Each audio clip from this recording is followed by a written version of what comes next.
Hello students. Chapter 4, Physical Education and Sports for Differently Abled. Differently abled means दिव्यांग, इसको बोलते हैं दिव्यांग बच्चे, जिसको अपन जनरली हम बोलते हैं अपंग। जो बच्चे, जिस बच्चों में डिसेबिलिटीज़ होती है, उन बच्चों को हम डिफरेंटली एबल्ड के अंदर देखते हैं। लर्निंग जो ऑब्जेक्टिव है इसमें, हम सबसे पहले हम जो इसके concept of disability and disorder, हमको मालूम होना चाहिए डिसेबिलिटीज़ का मीनिंग क्या है और डिसऑर्डर का मीनिंग क्या है, डिसऑर्डर क्या होता है। फिर हम टाइप्स ऑफ डिसेबिलिटीज़ पढ़ेंगे, कौन कौन सी टाइप्स के डिसेबिलिटीज़ होते हैं, देयर केजेस एंड नेचर, उसमें उसके कौन कौन से जो है लक्षण होते हैं और उसका नेचर किस प्रकार का होता है, तो इसमें हम आगे पढ़ेंगे। तो हमारे आज के टॉपिक जो होंगे, सबसे पहले concept of disabilities and disorder, then next types of disabilities, disabilities की टाइप्स हम पढ़ेंगे। सबसे पहले हमको पता होना चाहिए मीनिंग ऑफ डिसेबिलिटीज़। ओके, जैसा कि बुक में दे रखा है, बुक की लैंग्वेज हम पढ़ रहे हैं। Disabilities is an improvement that may be connective developmental, intellectual, mental, physical, etc.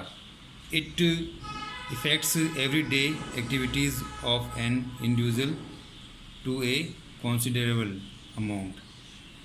ठीक है ना। दूसरा हम जो इसकी जो है डेफिनेशन पढ़ रहे हैं, बता रहे हैं, disabilities is a reductions of functional's ability to lead daily fruitful life।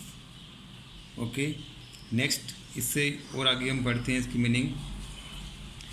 It means that it is an improvement that creates obstructions in normal functions or movements of an individual। It limits and restricts and activities of a person. यानी जो सामान्य जो व्यक्ति होते हैं, जो सामान्य work करने वाले व्यक्ति होते हैं, उनसे ये डिफरेंट होते हैं। वो ये सामान्य वर्क नहीं कर पाते हैं, सामान्य जो इनकी जो वर्क क्षमता होती है वो नहीं होती है। इनमें विकार होता है कि जैसे कोई जन्म से ही उसमें चलना फिरना, घूमना या बोलना, उनमें जो है ये ऐसी डिसेबिलिटीज़ पाई जाती है, जिससे वो डेली लाइफ के जो वर्क होते हैं वो तरीके से या उस तरीके से नहीं कर पाते हैं जैसे सामान्य व्यक्ति करते हैं। ओके, तो उनको डिसेबिलिटीज़ पर्सन कहा जाता है। इसमें जो है ये इसमें जो है कनेक्टिव डेवलपमेंट और ये जो मेंटली जो है फिजिकली जो डेवलपमेंट होता है वो मतलब नहीं हो पाता है किसी कारण से, तो ये जो डिसेबिलिटीज़ में आ जाता है। फिर होता है मीनिंग ऑफ डिसऑर्डर। ये डिसेबिलिटीज़ तो बर्थ से यानी जन्म से ही ये डिसेबिलिटीज़ हो जाती है बॉडी के अंदर, लेकिन डिसऑर्डर जो है ये actually use for mental disabilities के लिए हम इस वर्ड को हम यूज़ कर सकते हैं। जैसे कोई व्यक्ति, disorder is many elements the disturb the health and individual. Most probably disorder create hindrance in a individual's performance and reduce his efficiency। यानी जो किसी भी वर्क करने में या ज़्यादा स्ट्रेस रहने से या किसी एक्सीडेंट से कोई भी व्यक्ति में कुछ बॉडी पार्ट का जो है क्षति हो जाती है, यानी कोई बॉडी पार्ट ख़राब हो जाता है हमारा, या हमारे सिर में चोट आ जाती है जिससे हमारी मेमोरी पावर है वो वीक हो जाता है, या हमारा जो हम बॉडी का जो वर्क करने का जो किसी कारण से वो कुछ भी नुकसान हो जाता है, तो जो वर्क करने में जो प्रॉब्लम आती है उसको विकार कहा जाता है, डिसऑर्डर। जनरल हम बात करते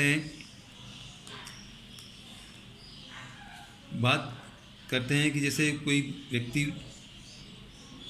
किसी चीज़ को या किसी भी चीज़ को पढ़ने में या उसको याद नहीं रह पाता है, या किसी मतलब या सपोज कर लो अपन कोई व्यक्ति किसी चीज़ के अंदर पार्टिसिपेंट्स कर रहा है, जैसे रेस हो गया, रेस के अंदर वो अगर वो किसी कारण से उसका लेग में फ्रैक्चर हुआ तो वो तरीके से मतलब नहीं भाग पाएगा या नहीं दौड़ पाएगा, उसके अंदर रनिंग नहीं कर पाएगा तरीके से। तो जो मोस्टली जो है इसमें जो है किसी कारण से या बॉडी के अंदर पार्ट में कोई भी डैमेज हो जाता है तो उसको हम डिसऑर्डर कहते हैं। Next type of disabilities, their causes and nature. Okay, first है कनेक्टिव डिसेबिलिटी, दूसरा है इंटेलेक्चुअल डिसेबिलिटीज़ और थर्ड है physical disabilities. Types of disabilities, first अपने पढ़ा है कनेक्टिव डिसेबिलिटीज़। इसको हम बोलते हैं न्यूरोलॉजिकल डिसऑर्डर। न्यूरोलॉजिकल डिसऑर्डर जो होता है, जो हमारा तंत्रिका तंत्र है या न्यूरोलॉजिकल जो है सिस्टम है हमारा, उसमें किसी भी कारण से या कोई भी जो बर्थ के समय या कोई भी किसी भी कारण से कुछ भी मिस्टेक होती है, तो ये जो प्रॉब्लम है कनेक्टिव डिसेबिलिटीज़ की हमारे सामने आ जाती है, जिसमें मेमोरी डिसऑर्डर और हाइपर एक्टिविटी डिसऑर्डर और डायलेक्सिया भी है, जिसमें हम इसके बारे में पढ़ रहे हैं। ये जो है विजुअल, हेयरिंग, लोकोमोटर इम्प्रूवमेंट की इसके अंदर प्रॉब्लम आती है। इसमें देखने में, सुनने में, बोलने में ये प्रॉब्लम आती है। मेमोरी के अंदर जो है किसी भी चीज़ को लंबे समय तक हम याद नहीं रह सकते हैं। Disabilities in remembering something that he she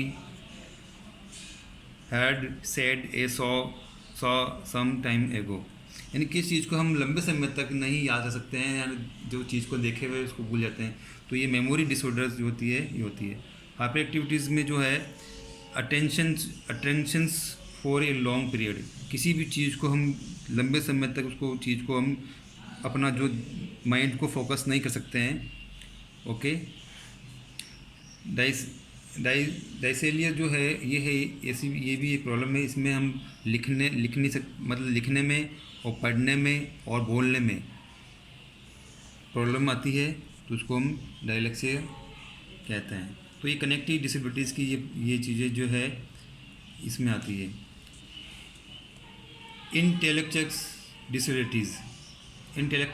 disabilities is disabilities characterized by significant limitations both of intellectual functioning, जैसे सपोज करो रीजनिंग, लर्निंग, प्रॉब्लम सॉल्विंग, जैसे भी चीज़ को हम रीजनिंग है कोई भी या लर्निंग है, पढ़ने में, समझने में, कोई प्रॉब्लम सॉल्व करने में, ये प्रॉब्लम मतलब ये हम नहीं कर सकते हैं, क्योंकि ये मेंटली जो है इसमें प्रॉब्लम हो जाती है किसी चीज़ में बॉडी के अंदर। तो ये इस चीज़ को हम कर नहीं पाते हैं। किसी भी चीज़ का जजमेंट लेने में, किसी प्रॉब्लम को सॉल्व करने में, कोई भी चीज़ को हम पढ़ने में, ये इसमें ये प्रॉब्लम होती है। उसके बिहेवियर और उसके जो इमोशंस हैं वो अपने कंट्रोल में नहीं रह पाते हैं, तो ये प्रॉब्लम होती है। थर्ड है फिजिकली डिसेबिलिटीज़ का तो सब जानते ही होंगे। जैसे बॉडी के अंदर कोई पार्ट के अंदर कुछ भी प्रॉब्लम हो तो वो तरीके से अपना जो है वर्क नहीं कर पाएगा। इस केजेस के अंदर जो है जैसे हैंडीक्राफ्ट है, या जन्म से ही वो कम देख पाता है या कम सुन पाता है, या ढंग से मतलब बॉडी का जो बैलेंस है नहीं बना पाता है, तो ये फिजिकली डिसेबिलिटीज़ के अंदर आता है। नेक्स्ट है केजेस ऑफ डिसेबिलिटीज़, मतलब डिसेबिलिटीज़ के कारण क्या है, कौन कौन से हैं इसके केजेस ऑफ डिसेबिलिटीज़। तो सबसे पहले है जेनेटिक केजेस जो है एक जो पीढ़ी दर पीढ़ी ये जेनेटिक जो है बॉडी के अंदर चलते रहते हैं। जैसे माता पिता से बच्चों में आते हैं, बच्चों से फिर उनके बच्चों में आते हैं, तो ये लॉन्ग टाइम तक ये सिम्टम्स जो है जेनेटिक प्रॉब्लम ये चलती रहती है। ओके, तो ये जनरली जेनेटिक केजेस में आते हैं। यानी जो प्रॉपर जो है किसी चीज़ की रिक्वायरमेंट होती है बॉडी के अंदर, तो हम उस चीज़ को हम रिक्वायरमेंट को पूरी नहीं कर पाते हैं। किसी कारण को न्यूट्रिशन हुए, कार्बोहाइड्रेट हुआ, प्रोटीन हुआ या कैल्शियम हुआ, तो इस कारण से जो किसी कारण से ये नहीं ले पाते हैं, गरीबी के कारण, जिनके पास इतना पैसा नहीं हो पाता कि वो टाइम टू टाइम उस चीज़ को वो ले सके, तो ये पॉवर्टी भी एक चीज़, ये डिसेबिलिटीज़ का एक कारण है, रीज़न है जिससे वो ये समस्याएं उत्पन्न हो सकती है।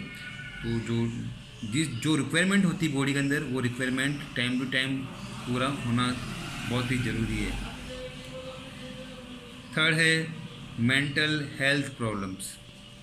Mental health problems such as depression, bipolar disorder, etc. may lead to disabilities. As a matter of fact, the cases of mental health problem are very difficult of diagnose. जैसे ये मेंटली या कोई भी प्रॉब्लम होती है तो वो आगे से आगे प्रॉब्लम ये आगे बढ़ती जाती है अगर हम प्रॉपर उसका इलाज नहीं लेंगे। कोई चीज़ में अगर हम जैसे कोई हादसा हो जाता है तो उस चीज़ को वो बार बार रिपीट करता है प्रॉब्लम को, तो वो मेंटली वो प्रॉब्लम बन जाती है उसकी, और वो डिप्रेशन में वो व्यक्ति आ जाता है। तो ये मेंटली और हेल्थ प्रॉब्लम जो भी है, ये भी एक रीज़न है डिसेबिलिटीज़ का। ओके। फोर्थ है एक्सीडेंटल। अगर किसी भी एक्सीडेंट में कोई भी किसी के कारण कुछ भी हो जाता है, जैसे फ्रैक्चर से लेकर बॉडी के पार्ट में कोई भी अगर टूट जाता है या कुछ भी नुकसान हो जाता है, तो वो डिसेबिलिटीज़ में आ जाता है, वो सही तरीके से अपना वर्क नहीं कर पाएगा, तो ये एक्सीडेंटल होता है। ऐसे इसके बहुत सारे रीजंस हैं, बहुत सारे कारण हैं जो हम इसको देख सकते हैं। जो 4 कारण थे, वो 4 रीज़न थे, मैंने आपको बता दिए हैं। ऐसे तो बहुत सारे जिसके रीजंस हैं जो हम देख सकते हैं। Nuclear accidents, toxic materials, pesticides and instructions, illness, leak of education, wars, medicines of and vaccines, dangers working environment. ये बहुत सारे रीजंस हैं जिससे ये मेंटल डिसऑर्डर्स, ये जो डिसऑर्डर्स हैं वो उत्पन्न होते हैं, उसके कारण रीज़न ये बनते हैं। ठीक है ना। जनरली आपको पता है इलनेस भी होता है, जो लीक एजुकेशन होती है, तो वो भी ये उस नॉलेज नहीं हो पाने के कारण भी ये चीज़ें मतलब डिसऑर्डर्स हो जाता है। वार्स जैसे वर्ल्ड वार होते हैं या कोई भी वार होते हैं कंट्रीज़ के, तो उसके भी वो साइड इफ़ेक्ट उसकी बॉडी के ऊपर होते हैं। मेडिसिन्स वैक्सीन्स भी ये साइड इफ़ेक्ट होता है बॉडी के अंदर। ओके। डेंजरस वर्किंग इन्वायरमेंट जैसे इंडस्ट्रीज हैं बड़ी बड़ी, उसमें से निकलने वाला जो है पोल्यूशन है, गाड़ियों से पोल्यूशन हो रहा है, केमिकल्स मिनरल्स जो हैं वो हमारे बॉडी के अंदर जा रहे हैं, जर्म्स जा रहे हैं, तो ये डेंजर्स ऑफ वर्किंग इन्वायरमेंट भी हमारा एक रीज़न है डिसऑर्डर का। Okay. Next types of disorder, their causes and nature. ADHD, SPD, ASD, ODD, OCD। ये इम्पोर्टेंट है, इसमें से 3 मार्क्स या 5 मार्क्स के जो है ये डिसऑर्डर्स आते हैं, और इसकी फुल फॉर्म भी हमको पता होना चाहिए कि इस डिसऑर्डर की फुल फॉर्म क्या है और इसके सिम्टम्स क्या है, इसके केजेस क्या है, क्या रीज़न से ये सिम्टम्स ये जो है डिसऑर्डर्स होते हैं। तो सबसे पहला जो है ADHD, attention deficit hyper activities disorder. Okay. Attention deficit hyperactivity disorder is a group of behaviors symptoms that include intensities, hyperactives and impulsives. In fact, it is a medical condition that affect how well can someone sit still, focus and pay attention. Generally, ADHD affected children have difference in the parts of their brain that control activity and attention.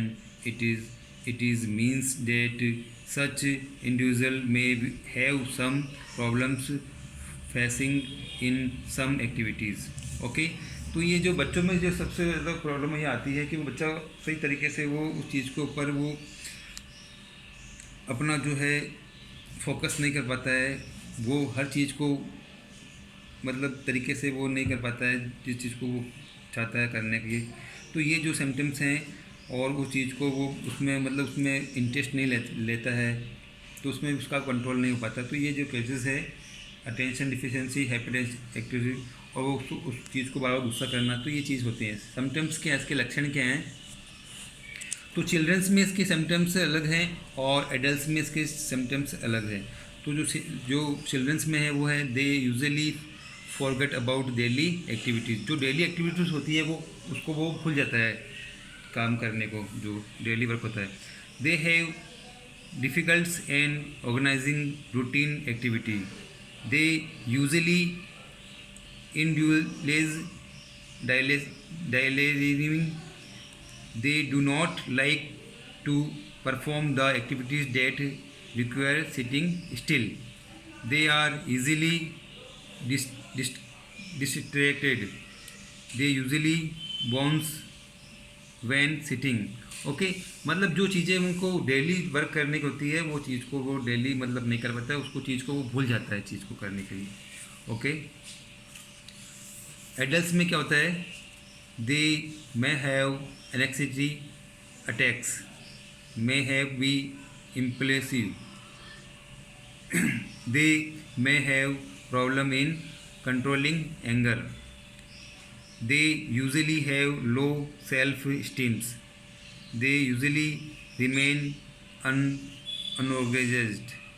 यानी जिस चीज़ को मतलब control करना चाहता है उस control नहीं हो पाता है। किसी चीज़ को मतलब जैसे गुस्सा करना, सेल्फ स्टीम होना, तो वो नहीं कर पाता है और वो उस चीज़ को भूल जाता रहता है। और चीज़ को जैसे वो चीज़ को पढ़ना चाहता है तो वो चीज़ को प्रॉपर वो तरीके से नहीं पढ़ पाता है। तो ये जो सिम्टम्स हैं वो सिम्टम्स इसके हैं। आज इतना ही पढ़ेंगे, कल इसके आगे हम आगे पढ़ेंगे। ओके।